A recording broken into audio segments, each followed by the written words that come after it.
Hello students, welcome to 3rd Standard Science Unit 3. Unit name is Air, first part. In this unit, we are going to study about the properties of air through experiments. Air அப்படின்னா காற்று. இந்த பாடத்தில் காற்றோடைய பண்புகளை பற்றி தான் படிக்க போகிறோம். காற்றுக்கு வெயிட் இருக்கா, நிறம் இருக்கா, மனம் இருக்கா, சுவை இருக்கா, இப்படி அதனுடைய ப்ராப்பர்ட்டிஸை சோதனைகள் செய்து அதிலிருந்து நம்ம கற்றுக்க போகிறோம். Properties of air. Air is a natural resource. We cannot live without it. It is present around us. It has no definite shape and color. Air has weight and it occupies space. We cannot see air, but it can be felt. Air can flow everywhere. காற்று அப்படிங்கிறது ஒரு இயற்கையான நமக்கு கிடைக்கக்கூடிய ஒரு வளம். இந்த காற்று இல்லாமல் நம்மளால் உயிர் வாழ முடியாது. நம்மளை சுற்றிலும் இந்த காற்றானது பரவி காணப்படுது. காற்றுக்கு ஒரு வடிவம் கிடையாது, அதுக்குன்னு ஒரு நிறமும் கிடையாது. ஆனால் காற்றுக்கு வெயிட் இருக்கு, வெயிட் உண்டு. காற்று போல பறந்து போகிற அப்படின்னு சொன்னால் காற்று போலன்னா உடனே அதுக்கு வெயிட் இல்லை அப்படின்னு நினச்சிடக்கூடாது. அதே காற்றையே நம்ம ஓவராக ஒரு இடத்துல ஃபில் பண்ணும்போது வெயிட்டை நம்ம ஃபீல் பண்ண முடியும். இப்போ ஒரு எக்ஸாம்பிள், நம்ம வீட்டிலே இருக்கக்கூடிய கேஸ் சிலிண்டர் நம்மளால் தூக்க முடியுமா? முடியலையே. அது உள்ள காற்று தானே இருக்குது, ஆனாலும் அதுக்கு வெயிட் இருக்குங்கிறத நம்மளால் ஃபீல் பண்ண முடியுது. அது இல்லாமல் அந்த காற்றானது ஒரு இடத்தையும் அடைச்சிக்கிற தன்மை உண்டு. காற்றை நம்மளால் பார்க்க முடியாது, ஆனால் நம்மளால் என்ன பண்ண முடியும்? ஃபீல் பண்ண முடியும். காற்று அடிக்குது அப்படிங்கிறத நம்மளால் என்ன செய்ய முடியும்? ஃபீல் பண்ண முடியும்.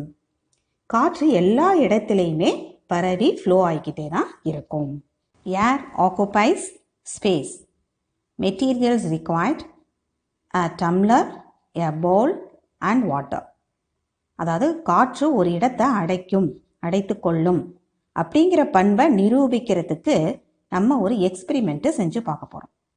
அதுக்கு தேவையான பொருட்கள் என்ன அப்படின்னா, டம்ளர் தேவை, ஒரு கிண்ணம் தேவை, வாட்டர் தண்ணி தேவை.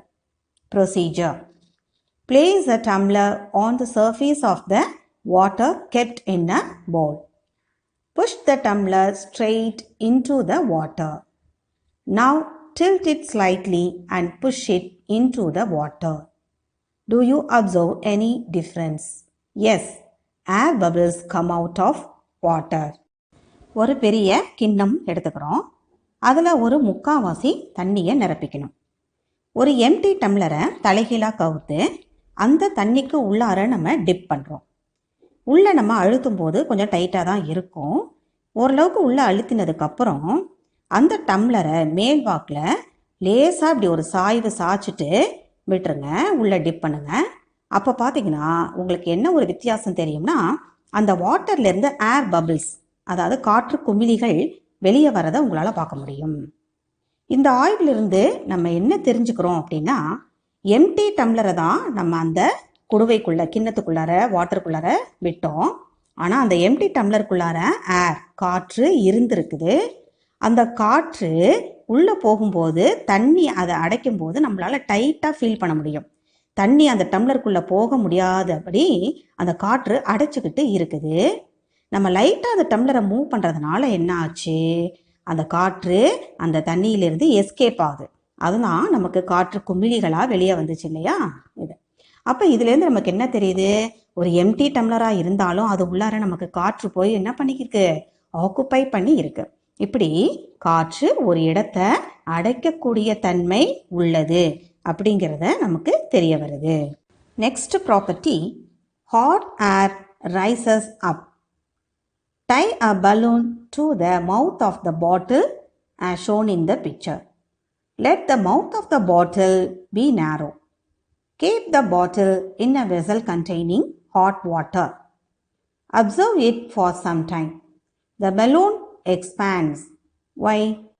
சூடான காற்று மேல் நோக்கி செல்லும் அப்படிங்கிற காற்றினுடைய ஒரு பண்பை விளக்குறதுக்கான ஒரு சோதனை. ஓகேவா? இதில் நம்ம ஏதாவது ஒரு பாட்டில் எடுத்துக்கிறோம். அந்த பாட்டிலினுடைய வாய் பகுதியில் ஒரு பலூனை கட்டி விட்டுறோம். பிக்சரில் பார்க்குற மாதிரி நீங்கள் கட்டிடுங்க. இப்போ இந்த பாட்டிலை என்ன பண்ணுறீங்க? ஒரு பாத்திரத்தில் சூடான தண்ணியை வச்சுட்டு இந்த பாட்டிலை அந்த சூடான தண்ணிக்குள்ளார டிப் பண்ணுறீங்க. கொஞ்ச நேரம் நம்ம இதை அப்சர்வ் பண்ணிக்கிட்டே இருந்தோம் அப்படின்னாக்க அந்த பலூனானது கொஞ்சம் நேரம் கழித்து எக்ஸ்பேண்ட் ஆக ஆரம்பிக்கும். நம்ம எப்படி வாயில் வச்சு காற்று ஊதுறோம் இல்லையா, பலூனில் விரியுது இல்லையா, அது போல் கொஞ்சம் கொஞ்சமாக அந்த பலூன் விரிவடைய ஆரம்பிக்கும். ஏன் இப்படி விரிவடையுது? Due to the heat of the water in the vessel, air inside the bottle becomes hot. Hot air fills the balloon. Therefore, the balloon expands. சூடான தண்ணினால பாட்டிலுக்கு உள்ளே இருக்கக்கூடிய காற்று வெப்பமடையுது. அந்த வெப்பமான காற்றானது கீழிருந்து மேல் எழும்பி செல்லுது. அதனால் பாட்டிலுக்கு மேலே உள்ள பெலூனில் அந்த ஏர் போய் ஃபில் ஆகுது. அதனால் கொஞ்சம் கொஞ்சமாக அந்த பலூன் எக்ஸ்பேண்ட் ஆக விரிய ஆரம்பிக்குது. இப்போது இந்த ஆய்விலிருந்து நமக்கு என்ன தெரிய வருது? சூடான காற்றானது எப்போவுமே மேல் எழும்பி செல்லும் அப்படிங்கிறது புரியுது. Next property, air has weight. Procedure: take 2 balloons, fill air in one balloon and keep the other balloon as it is. Make a measuring tool using a stick and tie the balloons on both the ends as shown in the pictures. Which balloon comes down and why? Do and find. காற்றுக்கு எடை உண்டு, அதாவது காற்றுக்கு wait இருக்குது அப்படிங்கிறத நிரூபிக்கிறதுக்கான ஒரு ஆய்வு. 2 balloon எடுத்துக்கிறோம். அதில் ஒரே ஒரு பலூனில் மட்டும் காற்றை ஊதிக்கிறோம், இன்னொரு பலூனை அப்படியே விட்டுறோம். இப்போ நம்ம ஒரு தராசு மேக் பண்ணுறோம். எப்படின்னா, ஒரு ஸ்டிக் எடுத்துக்கிட்டு அதோட சென்டர் பிளேஸில் ஒரு கயிறை கட்டி அதை பிடிச்சிக்கிறோம். இந்த 2 பலூன்லையும், அதாவது காற்று ஊதப்பட்ட பலூனை ஒரு பக்கமும் காற்று ஊதப்படாத பலூனை இன்னொரு பக்கமும் கட்டி விட்டுறோம் அந்த ஸ்டிக்கில். இப்போ என்ன நடக்குது அப்படின்னு பார்த்தீங்கன்னா, காற்றடிக்கப்பட்ட பலூனானது கீழே இறங்குது. இந்த ஆய்வுலேருந்து நமக்கு என்ன தெரிய வருதுன்னா, காற்றுக்கு எடை வெயிட் உண்டு அப்படிங்கிறத நிரூபிக்க முடியுது. Page number 94. Try to answer. Write true or false for the following statements. Air occupies space but has no weight. False. Second, air is colorless. True. Third, air has definite shape. False. If we fill air in the dash, it will change its shape.